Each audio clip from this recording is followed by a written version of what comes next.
So long as these problems are not solved, so long as ignorance and poverty remain on earth, these words cannot be useless.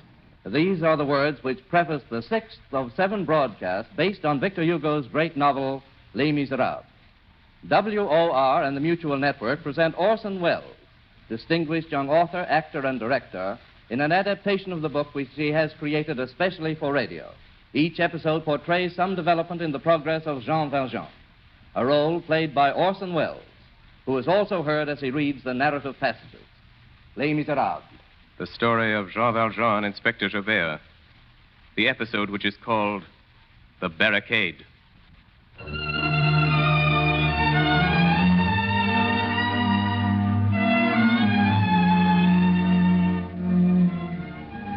Official order, delivered under seal, March 9th, 1821. Inspector Javert will seize the body of Monsieur Madeleine, the mayor of Montreux, who has identified himself this day in court as the discharged convict, Jean Valjean.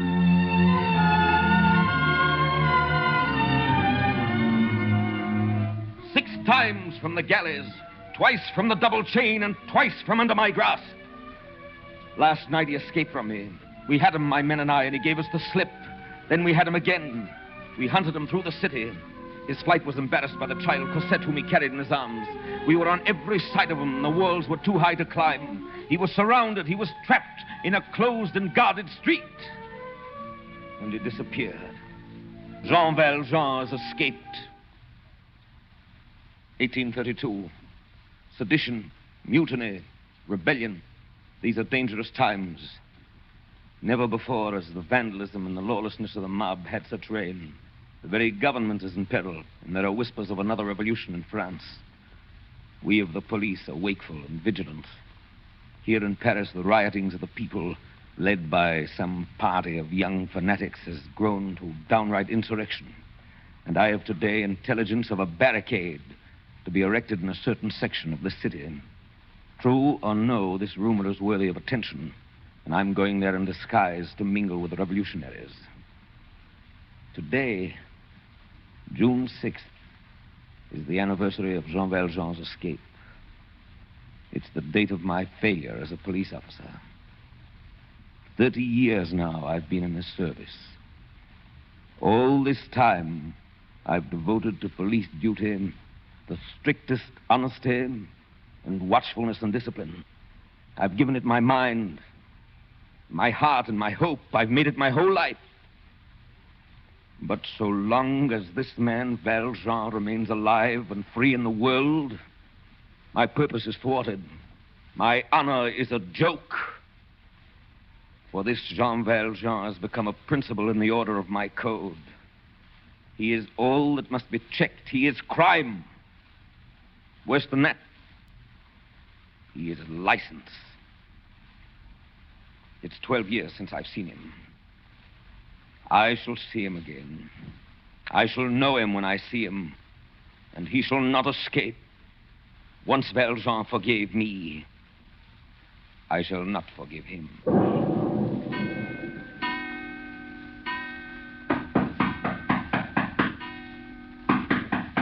Cosette! Cosette, is something wrong? Cosette! Yes? May I come in? Yes, Father. My little one, you haven't stirred from your room this whole day. Now tell me something. What's on that pretty cheek? I don't know. Well, I do. It's a tear, and it has no business there. You've been weeping a great deal. Tell me, what for? For him. What's his name? Marius. Marius Pontmercy. Tell me about him. We met at the Luxembourg. He's going to be killed. Father, why have they made that barricade? For protection, my child. It's a kind of fort for the revolutionaries. Marius is at the barricade. How do you know? He was a rebel. He'd pledged himself to the insurrection. He told me that. When did you see him last? I haven't seen him at all for 2 months. We used to meet in the garden of the old house, and I was afraid to tell you. He may not be at the barricade. I got this letter. It came this morning. Let me see, little one. To Mademoiselle Cosette Fauchelevent, Monsieur Fauchelevent's Rue Lame, number 7. Our marriage was impossible. I have asked my grandfather. He has refused. I am without fortune, and you also. You know the promise that I gave you. I keep it. I die. I love you. When you read this, my soul will be near you. Marius. They say that the soldiers from the government have brought cannon and aimed them at the barricade. That will end it. All day I've sat here, listening. When I hear the first cannon, I'll know surely that he's dead.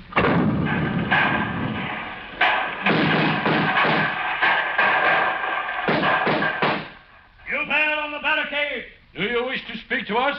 Surrender quietly and perish your prisoner, and we'll give you fair trial. It is you who are on trial. Give up your prisoner, the police inspector. What are your terms? Our prisoner is not a hostage. He is a spy, a policeman who masqueraded as one of us. He will be executed before the last of us. We have no terms. Down the discharge!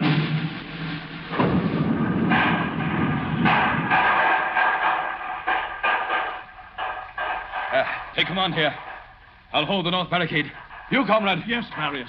Go behind the tavern wall. Our prisoner, the police spy, is tied back there to a table. Shoot him. Yes, Marius. Goodbye. Goodbye, Marius. Goodbye, Marius. That's a brave man, comrade. Yes, that's a brave man. He has no fear of death. It's almost as though he were in love with her. There's one whom Marius loves more than death. He must be saved for her. Indeed? Who are you? I am her father. Father of Cosette? What are you doing here? How did you get into the barricade? No matter. I've come to save your comrade. He must not know that I'm here. Sound the discharge!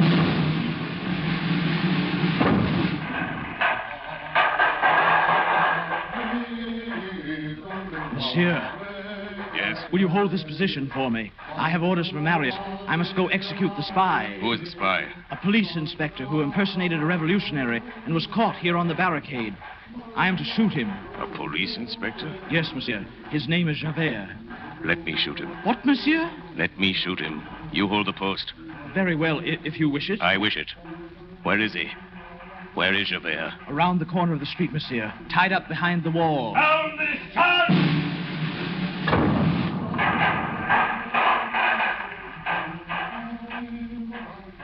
Jean Valjean. Javert. I might have expected this. To find you here amongst vandals and insurrectionists. Amongst cutthroats and destroyers of public property. God, this is as it should be. Well, hurry up. I'm tied. You've got a gun. Justice is chained and the convict is free. Go on, Jean Valjean, you've got a gun. Why did you do that? Why did you do that? Jean Valjean, why did you fire that gun in the air? Have you got a knife? I knew it. Assassin. Where is your knife? In the side pocket of my coat. Assassin. Knifer. I knew you'd use a knife. You're cutting my ropes. Why are you doing that? Well, I'm unarmed. Take your revenge. You may go. What do you mean? The back streets are open. You're known to the army. They'll recognize you and you'll be safe. There's none here but us. You fool. Let me go and I'll get you. You know that. Alive or dead, I'll get you. I don't expect to leave this place.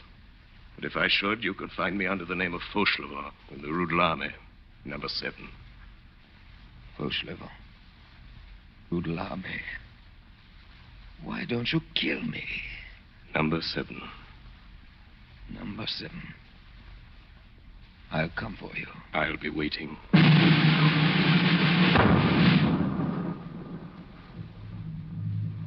It is the story of the barricades. That it fell at this moment. Everywhere was the terrible confusion of death and defeat. Jean Valjean found Marius unconscious, horribly wounded, covered with blood, but still breathing. He threw the boy on his shoulder and ran to the far end of the street. But for the silent dead of the insurrection, this place was deserted. Here was peace, but no safety. Here was silence and no exit. Here were no walls to climb, no passageways, no alleys. Here was a momentary island in the midst of the armies of France. 12 years before, Jean Valjean had been hunted down and trapped in a closed street. The child Cosette was in his arms. Now he carried her lover. He had looked up that night and seen the rope of a street lamp and found safety. Now he looked down and found there at his feet an iron door in the pavements. With Javert's own knife, he pried open the grating. In another instant, he lowered Marius and himself through this opening and was under the streets. Jean Valjean was in the sewers.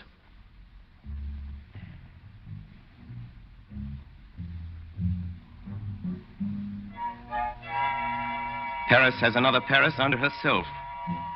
A Paris of sewers which has its streets, its squares, its blind alleys, and its circulation, which is slime. The sewer is the conscience of the city. In this lurid place there is darkness, but there are no secrets. Underneath these vaults we breathe the enormous fetidness of social catastrophe. We see reddish reflections on the corners. There flows a terrible water in which bloody hands have been washed. It was in the sewer of Paris that Jean Valjean found himself. In a moment, he had passed from broad day to obscurity, from noon into midnight. His first sensation was blindness. He reached out his hand and touched the wall, realized that the passage was narrow. He slipped in the water. A whip of fetidness informed him where he was. The frenzied storm of murder which was raging a few feet above him reached him as a stifled and indistinct rumbling. Then suddenly, Jean Valjean had reached an angle of the sewer, and he saw before him at the extremity of the passage a light. It was a good and white light. It was day. He saw the outlet. He felt exhaustion no more. He felt Marius's weight no longer. He ran rather than walked. He reached the outlet. There he stopped. The arch was closed by a grating. A grating held in a stone frame by a stout lock. The grating did not stir. Its lock held fast. And suddenly, Jean Valjean knew that a man was there, standing beside him, waist deep in the water. A man standing in the darkness. I've been waiting for you. It was Javert. You got here sooner than I expected. Inspector Javert? Yes, Jean Valjean. Grant me one favor. This boy is dying. Before you take me to prison, help me to carry him to his home. There's a carriage waiting on the beach.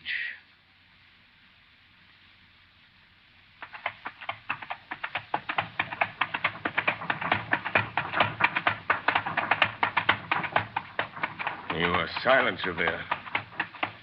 I should think you would be happy. I must thank you for helping me to take that wounded boy to his family. They will be grateful to you. Javert. Yes? I'm going to ask you something more. Something I know you won't permit. Cosette. I've been with her all these years. She's very dear to me. May I say goodbye to her? Driver. The Rue de l'Armée. Number 7.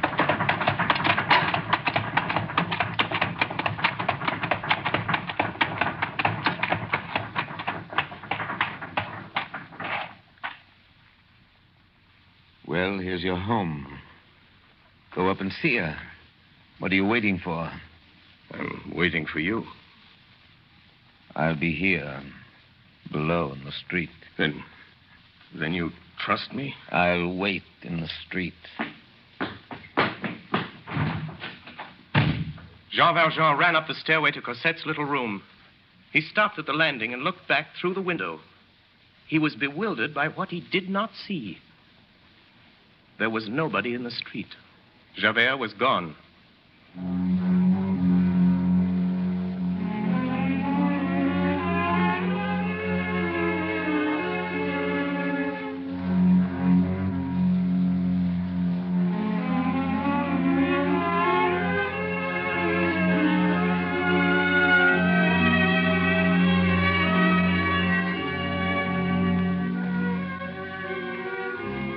What was the story of Javert? Javert made his way with slow steps from the Rue de l'Armée. He plunged into the silent streets. Still, he followed one direction. He took the shortest route toward the Seine. There had been a new thing, a revolution, a catastrophe, in the depths of his being. One thing had astonished him, that Jean Valjean had spared him. And one thing had petrified him, that he, Javert, had spared Jean Valjean. Where was he? He sought himself and found himself no longer. Destiny has certain extremities precipitous upon the impossible, and beyond which life is no more than an abyss. Javert was at one of these extremities. Jean Valjean confounded him. All the axioms which had been the support of his whole life crumbled away before this man. A beneficent malefactor, a compassionate convict, kind, helpful, clement, returning good for evil, returning pardon for hatred, loving pity rather than vengeance, preferring to destroy himself rather than to destroy his enemy, saving him who had stricken him, kneeling upon the height of virtue, nearer the angels than men. Javert was compelled to acknowledge that this monster existed. An entire new world appeared to his soul. He perceived in the darkness the fearful rising of an unknown moral sun. Truths which he had no wish for besieged him. He saw what he had revolted at seeing. He felt that he was emptied, useless, broken off from his past life, destitute. Authority was dead in him. He had no further reason for existence. There was only two ways to get out of it. One, to go resolutely to Jean Valjean and return the man of the galleys to the dungeon. The other, Javert made his way with a firm step toward the post indicated by a lamp at one of the corners of the Place du Châtelet. On reaching it, he entered. There was a policeman there. Javert gave his name, showed his card to the sergeant, and sat down at the table of the post on which a candle was burning. There was a pen on the table, a leaden inkstand, and some paper in readiness for chance reports and the orders of the night patrol. Javert took the pen and a sheet of paper and began to write. This is what he wrote. From the notebook of Inspector Javert, some observations for the benefit of the service. First, I beg Monsieur le Préfet to glance at this. Second, the prisoners, on their return from examination, take off their shoes and remain barefooted upon the pavement while they are searched. Many cough on returning to the prison. This involves hospital expenses. Third, it is difficult to explain why the special regulation of the prison forbids a prisoner to have a chair, even on paying for it. Fourth, the prisoners called barkers, who call the other prisoners to the parlor, make the prisoner pay them 2 sous for calling his name distinctly. This is a theft. Fifth, for a dropped thread, they retain 10 sous from the prisoner in the weaving shop. This is an abuse on the part of the contractor, since the cloth is just as good. Sixth, it is certain that gendarmes are every day heard relating the examinations of those brought before the magistrates.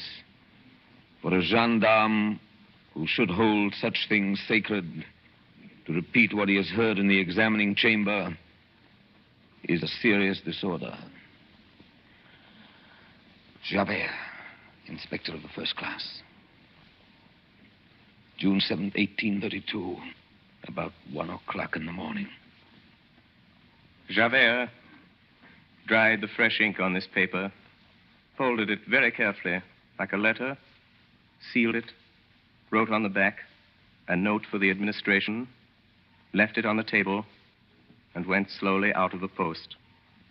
The glazed and grated door closed behind him. He crossed the Place du Châtelet and gained the quay. Here was darkness.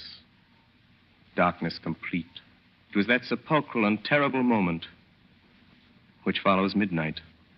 Javert was standing exactly over the rapids of the Seine, perpendicularly over that formidable whirlpool which knots and unknots itself like an endless screw. Javert bent his head and looked. All was black. What was beneath was not water. It was chasm. The wall of the quay, abrupt, confused, mingled with vapor, suddenly lost to sight, seemed to him like an escarpment of the infinite. Javert, inspector of police, 30 years in the service of France, stood there on that promontory of the darkness and looked into the end of the night. He saw nothing, but he perceived the hostile chill of the water and the insipid odor of the moist stones. A fierce breath rose up from that abyss. The swollen river guessed at rather than perceived the tragical whispering of the flood, the dismal vastness of the arches of the bridge, the imaginable fall into that gloomy void. All that shadow was full of horror. Javert remained for some minutes motionless on that pinnacle in the middle of the midnight, gazing into that opening of darkness. Then suddenly, without a sound, no expression on that great, bearded, beastly face, he took off his hat and laid it on the edge of the quay. A moment afterwards, a tall black form appeared standing on the parapet, bent toward the Seine, then sprang up and fell straight into the darkness. It is the last that was ever seen of Inspector Javert.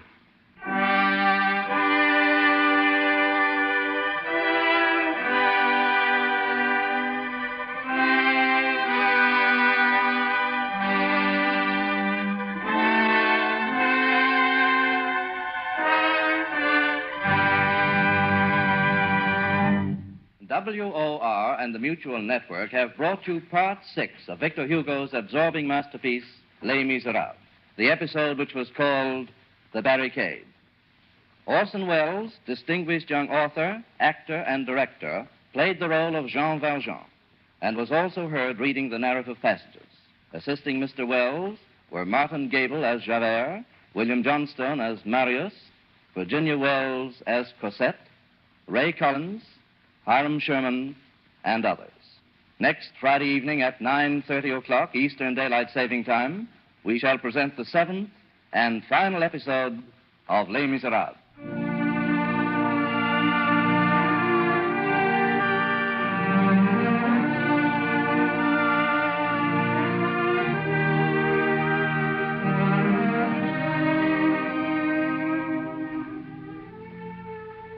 This is the Coast to Coast Network of the Mutual Broadcasting System.